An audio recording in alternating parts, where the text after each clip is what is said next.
Viewers have asked me, Daniel, how do you do that super smooth zoom around your screen capture in Filmora? Mine always comes out janky and jittery.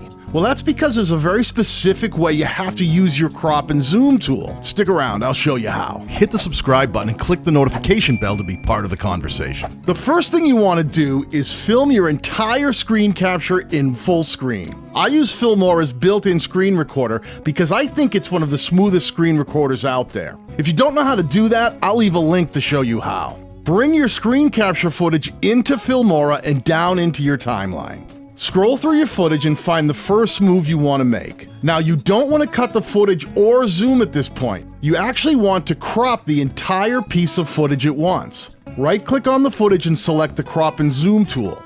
Now crop down to where you want your first zoom to end. This might seem odd, but this will give you the ability to always have a start point and a finishing point throughout the entire movement. Once you have the crop right where you want it and at the spot you want it to happen, use your scissors tool to slice the footage. From here, we'll scroll back a little bit so that we can set up our first zoom. Let's cut a small section and click on the crop and zoom tool again. Let's click on pan and zoom, and the default end screen is in the middle in orange. We want our zoom to end where the current start box is, so let's reverse the two boxes by clicking the two little reverse arrows down below in our preview window. Now the end box is the start box and vice versa. We want it to start with a full screen and zoom in, so let's set our start position to full screen and click OK.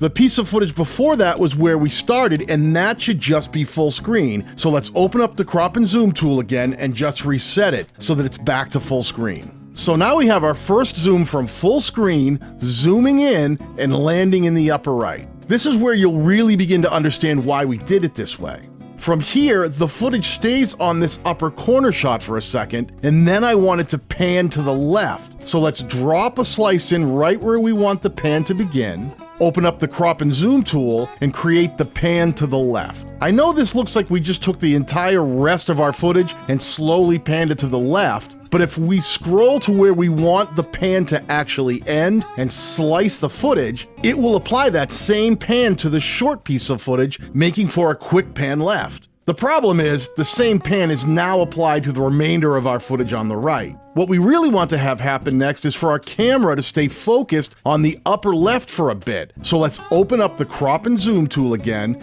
and here's the next trick you'll need to know. Even though we want the footage to remain in one place, we're going to use the pan and zoom feature, but this time we're going to drag our start box over, resize it, and place it directly over the end box. We've basically told Filmora that the start point and the end point of the pan and zoom are exactly the same, so it will just sit there without moving. Next, we want to pan downward, so we'll slice right where we want the next move to begin, and in the following piece of footage, open up the crop and zoom tool, and this time, we just want to move the end box. You'll notice when the two boxes are stacked on top of each other, you can click inside of them without moving them, and it will change the selection from one to the other. Select the end box, which will make it turn green, and drag that down to our next location. Once we have the length of that movement decided, slice your footage right where you want that pan downwards to end. We want to hang there for a minute, so you already know this trick. In the following footage, drag the start box down, resize it, and place it right on top of the end box. Is this starting to make sense? Let's do the reverse of that this time and pan back upwards. We'll put a slice right where we want the pan to begin, open up the crop and zoom tool, click on pan and zoom, click on the end box, and move that back up to the top.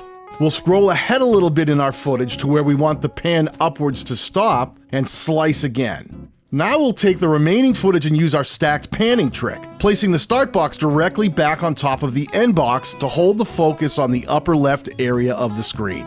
The next move is a pan and a zoom all together. We're going to move to the right and zoom in on this tiny little part of the screen.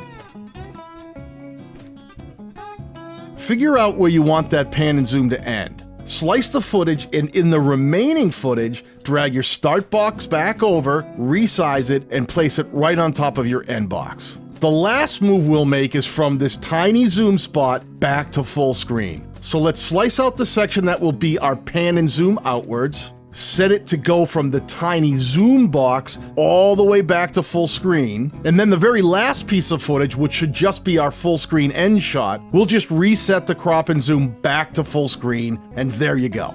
We've just successfully moved around our screen by always leaving each piece of footage with a starting point and an ending point for reference. You can do this with any kind of footage, not just screen capture, so play around and see what you can come up with. If you want to learn more Filmora tips and tricks, be sure to hit the subscribe button and the bell notification, and check out some of the other Filmora tutorials on the channel to really up your editing game.